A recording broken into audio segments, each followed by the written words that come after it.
Welcome to the last breakfast. Please enjoy the video. In this video, I will show you how to replace a Nissan Altima tail light. First, gather your tools, a Phillips head screwdriver and your new bulb. Open your trunk and find the small access panel on the liner, usually near the tail light.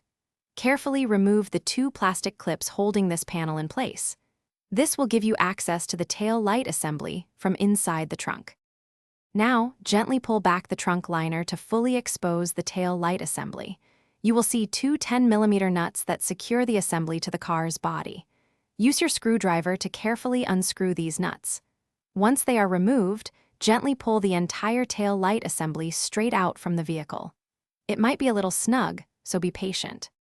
With the tail light assembly out, locate the specific bulb you need to replace.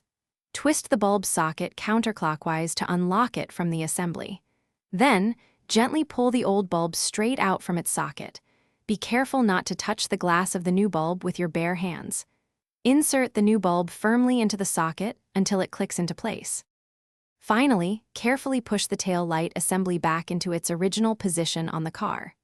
Reinstall and tighten the two 10mm nuts to secure it firmly. Replace the trunk liner and reattach the plastic clips. Before closing the trunk, have someone check the new tail light to ensure it illuminates properly when the brakes are applied or headlights are on. Thanks for watching. If this was helpful, leave a like and consider subscribing. See you next time.